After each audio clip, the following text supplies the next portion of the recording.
Hello everyone, welcome back to the chapter 17 of hematology, that is megaloblastic anemia part 2. For notes in the PDF form, you can message us on Instagram, and don't forget to subscribe to our channel and hit the bell icon. Now we come to the pernicious anemia. As you remember, as I told you in the previous video, our stomach has particular cells which are mainly placed in the fundus part called the parietal cells, also called the oxyntic cells. Now these have the intrinsic factor of Castle, which is very important for vitamin B12 to be absorbed. Right? This is the part which I've already discussed. Now in pernicious anemia, what happens is, this pernicious anemia is an autoimmune condition.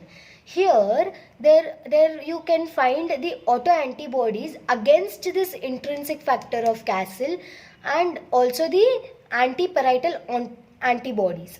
So these antibodies, they destruct these cells, and even if they are against, they act against the intrinsic factor of Castle. So if there is any damage to intrinsic factor of Castle and parietal cells, then vitamin B12 is not absorbed. So indirectly this is nothing but the pernicious anemia.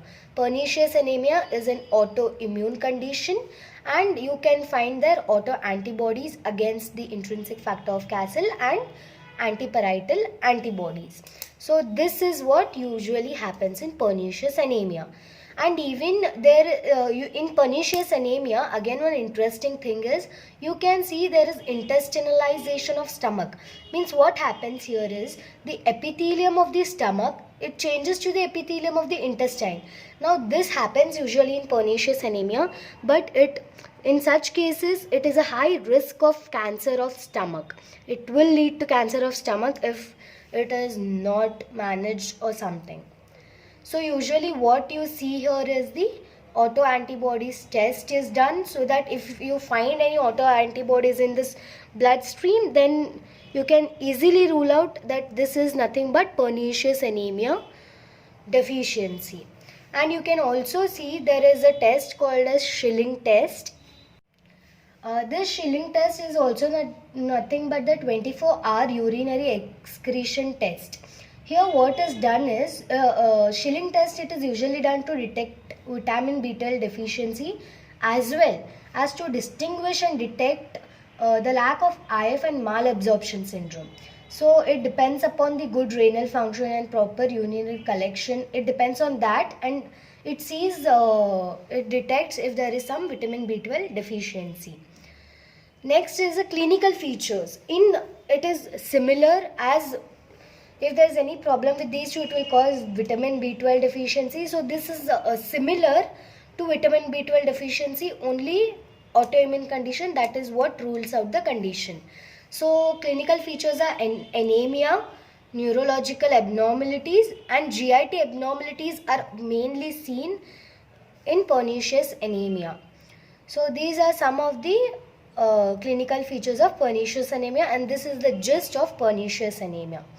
Now we come to the next type of anemia, that is folate deficiency. Folate deficiency.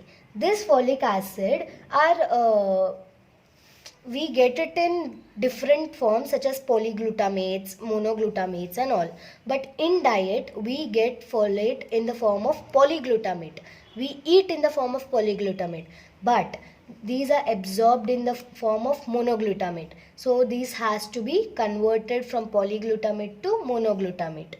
And absorption of folate, absorbed in jejunum part of intestine.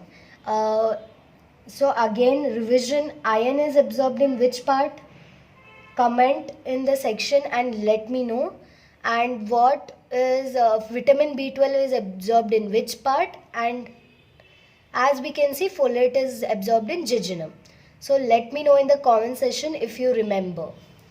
So folate absorption, as I told you, monoglutamate is only absorbed and polyglutamate has to convert it into monoglutamate. So this conversion, no, if you're an alcoholic and if there is oral contraceptive is given, and if there is any medication such as medication given to patients of rheumatoid arthritis, these all, no, they stop the conversion of polyglutamate to monoglutamate.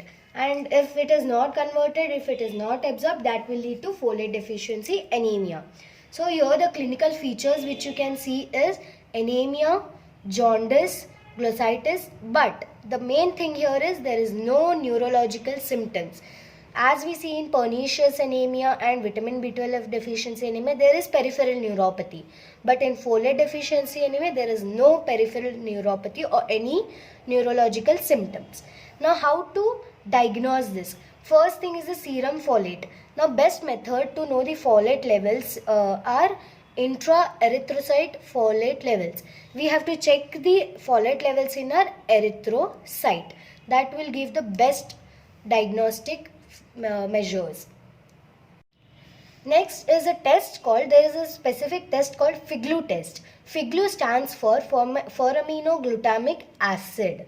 Now this, normally what happens in our body is histidine is converted to foraminoglutamic acid, which is again converted to glutamic acid in our body.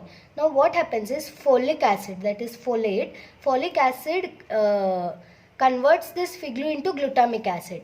Now if it is not there, what will happen?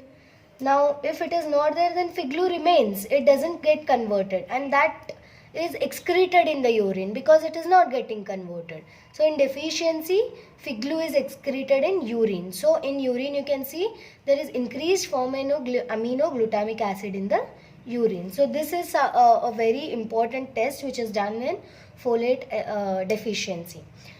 Now as we are done with all the types of all the three types which we had discussed, now let's come to the treatment part. Now most cases, all these three, most cases need therapy with appropriate vitamins. Like if it is vitamin B12 deficiency, we need to give supplements of vitamin B12. If it is folate, we need to give supplement of folate. So the most common which are usually given are hydroxycobalamin. It is usually give intramuscular injections are given of 1000 microgram for 3 weeks, and even in folate, oral folic acid of 5 mg daily for 4 months is given. And usually once if it is this and once the supplements are given, the conditions resumes back very fast and the patient recovers very faster. So I hope this was very useful to you. I loved explaining the topic to you.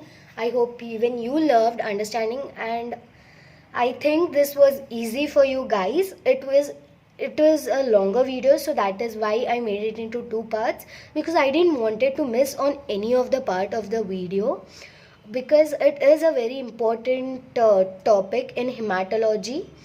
So let's meet in another video. Till then, take care, bye, and study harder.